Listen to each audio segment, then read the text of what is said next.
1 Samuel 31. Now the Philistines fought against Israel. The Israelites fled before them, and many fell dead on Mount Gilboa. The Philistines were in hot pursuit of Saul and his sons, and they killed his sons Jonathan, Abinadab, and Malchishua. The fighting grew fierce around Saul, and when the archers overtook him, they wounded him critically. Saul said to his armor-bearer, "Draw your sword and run me through, or these uncircumcised fellows will come and run me through and abuse me." But his armor-bearer was terrified and would not do it. So Saul took his own sword and fell on it. When the armor-bearer saw that Saul was dead, he too fell on his sword and died with him. So Saul and his 3 sons and his armor-bearer and all his men died together that same day. When the Israelites along the valley and those across the Jordan saw that the Israelite army had fled and that Saul and his sons had died, they abandoned their towns and fled, and the Philistines came and occupied them. The next day, when the Philistines came to strip the dead, they found Saul and his 3 sons fallen on Mount Gilboa. They cut off his head and stripped off his armor, and they sent messengers throughout the land of the Philistines to proclaim the news in the temple of their idols and among their people. They put his armor in the temple of the Ashtoreths and fastened his body to the wall of Bethshan. When the people of Jabesh-Gilead heard what the Philistines had done to Saul, all their valiant men marched through the night to Bethshan. They took down the bodies of Saul and his sons from the wall of Bethshan and went to Jabesh, where they burned them. Then they took their bones and buried them under a tamarisk tree at Jabesh, and they fasted 7 days.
Second Samuel 1.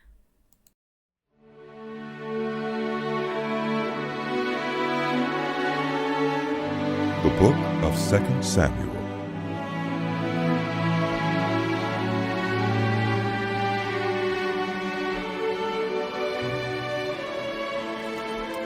After the death of Saul, David returned from striking down the Amalekites and stayed in Ziklag 2 days.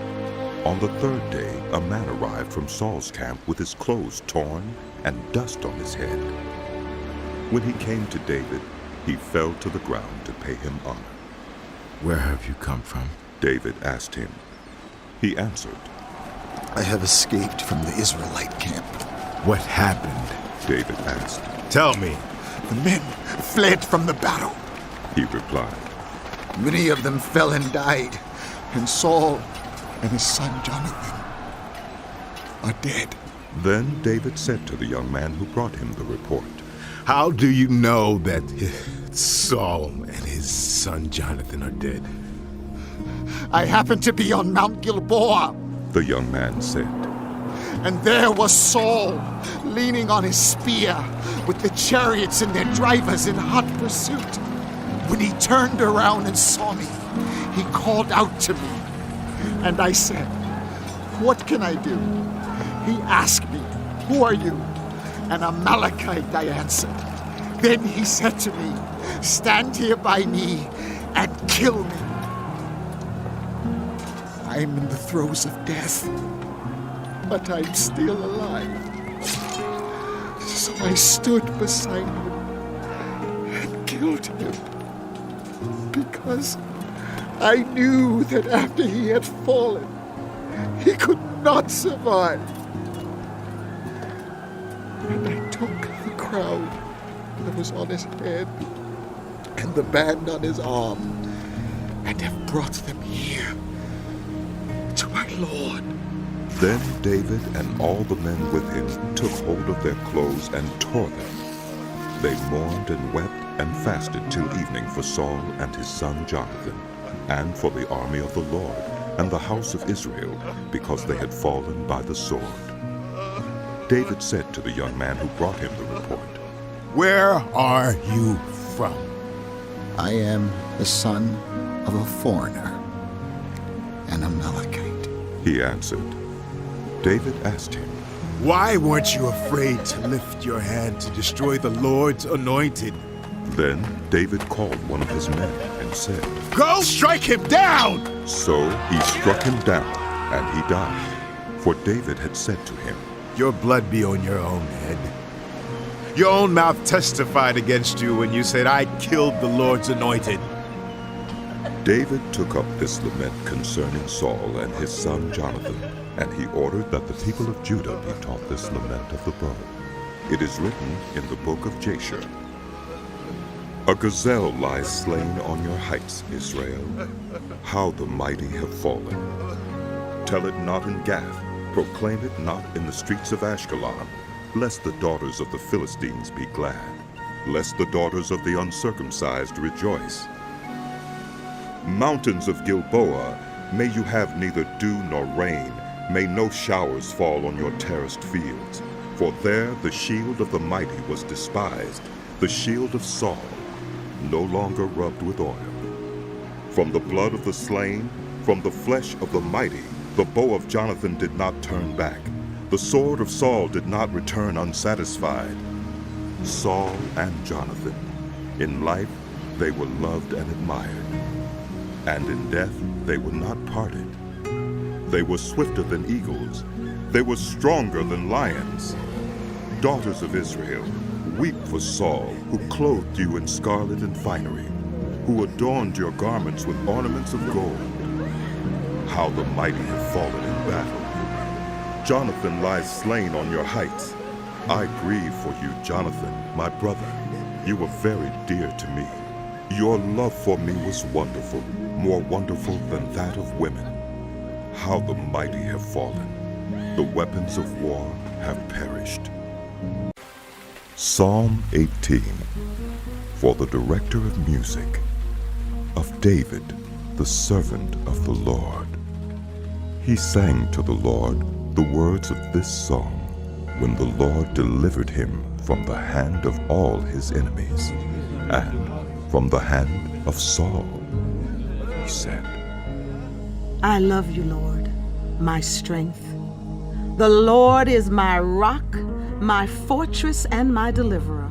My God is my rock, in whom I take refuge, my shield and the horn of my salvation, my stronghold.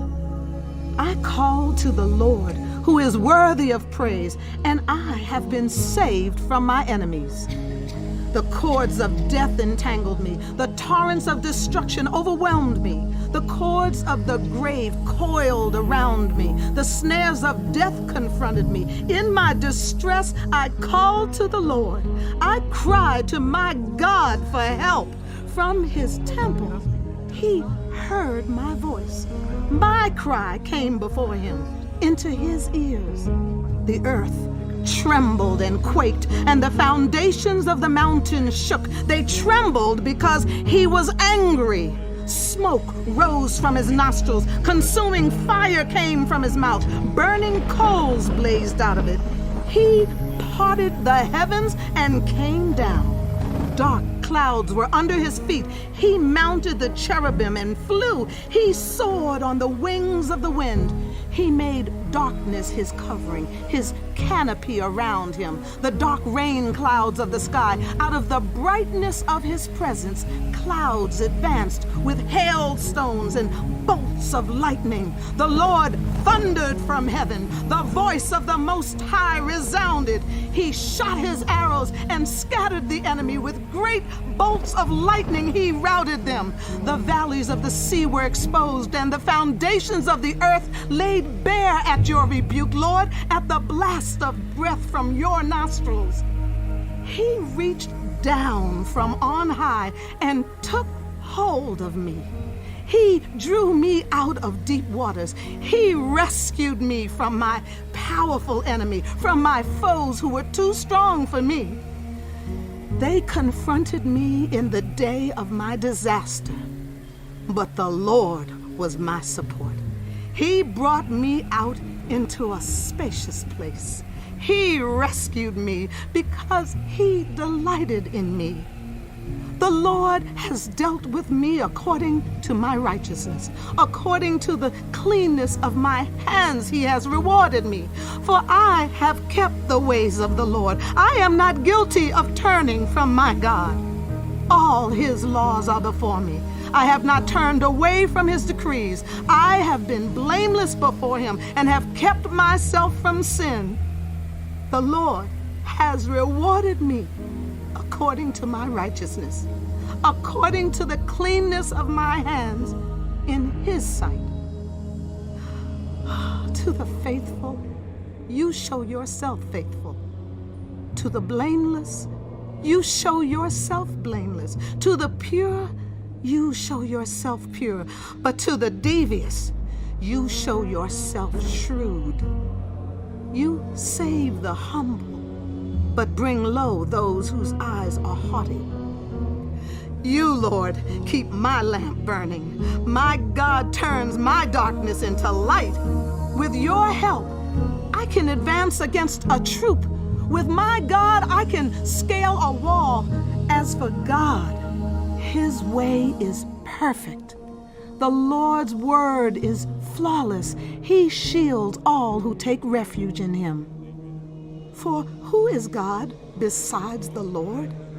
And who is the rock except our God? It is God who arms me with strength and keeps my way secure. He makes my feet like the feet of a deer. He causes me to stand on the heights. He trains my hands for battle. My arms can bend a bow of bronze. You make your saving help my shield, and your right hand sustains me. Your help has made me great. You provide a broad path for my feet so that my ankles do not give way. I pursued my enemies and overtook them. I did not turn back till they were destroyed. I crushed them so they could not rise. They fell beneath my feet. You armed me with strength for battle.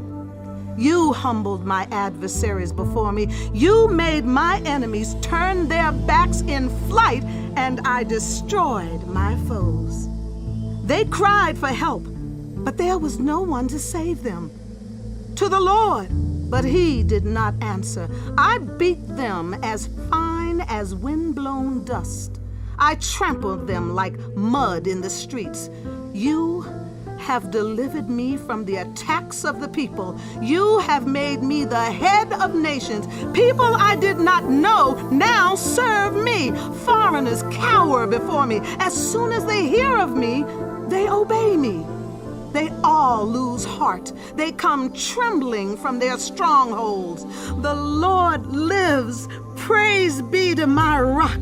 Exalted be God, my Savior. He is the God who avenges me, who subdues nations under me, who saves me from my enemies. You exalted me above my foes. From violent people you rescued me.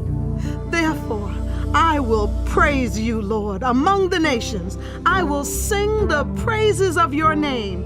He gives his king great victories. He shows unfailing love to his anointed, to David, and to his descendants forever.